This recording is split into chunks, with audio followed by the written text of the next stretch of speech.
तो जीएसटी से रिलेटेड कुछ इन्फॉर्मेशन है जो आप लोग के साथ शेयर करना बहुत ज़रूरी है। तो ये फिलहाल कुछ एक ऐसा डायरेक्शन आया है कि नेशनल कोऑर्डिनेशन मीटिंग में डिसाइड किया गया है कि फेक रजिस्ट्रेशन, जीएसटी के नाम पे जो फेक रजिस्ट्रेशन लेकर के रखे हैं उनको रिडेक्ट करने के लिए मई 16 2023 से लेकर के जुलाई 15 तक का एक ड्राइव चलाया जाएगा, जहाँ पे जीएसटी ऑफिसर्स फिजिकल वेरिफिकेशन करके ये चेक करेंगे कि आपका जो जीएसटी है वो कहीं फेक तो नहीं है। मतलब ऐसा हो सकता है कभी कभी कि फेक डॉक्यूमेंट्स के बेसिस पे, या फिर तो आपने जीएसटी रजिस्ट्रेशन नंबर तो लिया है लेकिन आप कोई बिजनेस कर नहीं रहे, तो उस बेसिस पे क्या कर सकते हैं, फिर आपका जीएसटी रजिस्ट्रेशन जो है वो कैंसिल भी कर सकते हैं। तो इन द प्रोसेस, इस प्रोसेस में जब जीएसटी ऑफिसर आएंगे आपके दुकान में और कुछ वेरिफिकेशन करेंगे, तो उस वेरिफिकेशन में मिनिमम क्या क्या रिक्वायरमेंट होना चाहिए आपके पास में, तो वो मैं आपको आज बता दे रहा हूँ ताकि आपको प्रॉब्लम ना हो। इस बीच अगर कोई जीएसटी ऑफिसर आता है तो ये सब चीज़ें जो है वो आपको मेंटेन करके रखनी है।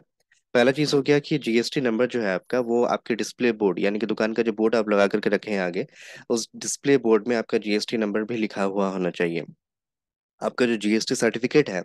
जीएसटी सर्टिफिकेट कोई भी एक प्रॉपर प्लेस में आप उसको पेस्ट करके रखें। जीएसटी सर्टिफिकेट का एक प्रिंट आउट करवा करके एक प्रॉपर जगह पे आप उसको पेस्ट करके रखिए।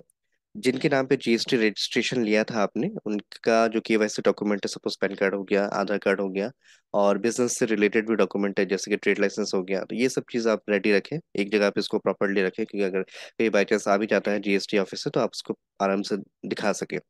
उसके बाद में अगर आप जिस बिजनेस के नाम पे आपने जीएसटी रजिस्ट्रेशन नंबर लिया है और उसके अलावा आप कहीं और भी दुकान खोल के रखे हैं और वो जीएसटी नंबर जो है वो उस दुकान के लिए भी है, मतलब आपका दुकान दो तीन जगह पे है लेकिन जीएसटी रजिस्ट्रेशन नंबर एक ही है, तो आपको हर जगह जो है आपका जो अलग अलग दुकान का जो एड्रेस है वो सारा एड्रेस जीएसटी नंबर पे ऐड होना चाहिए। अगर आपने अभी तक ऐड नहीं किया है तो आप उसको ऐड करवा लें। यानी कि अगर आपने एक दुकान के नाम पे जीएसटी रजिस्ट्रेशन नंबर लिया है लेकिन आपका जो दुकान है वो दो तीन जगह है, तो वो दो तीन जगह का एड्रेस भी उस जीएसटी नंबर में होना चाहिए। तो अगर आपने अभी तक अपडेट नहीं करवाया तो उसको अपडेट करवा लीजिएगा। लगभग 1 साल या 1.5 साल 2 साल जितना भी है हो सके, आप अपना जो परचेज जो बिल है, परचेज बिल, सेल्स बिल हो गया, अगर आपने ईवी बिल काटा है तो वो सब रिकॉर्ड भी आप प्रॉपरली उसको मेंटेन करें। लगभग 1 साल का तो रखें ही आप फिलहाल अपने पास। और जितने भी रिटर्न्स है जीएसटी से रिलेटेड, जितने भी रिटर्न्स है सबको आप अपडेट कर लें। तो ये सब मिनिमम रिक्वायरमेंट रहेगा, कोई जीएसटी ऑफिसर आता भी है आपकी दुकान में तो ये सब चीज़ें आप फिलहाल रेडी रखें।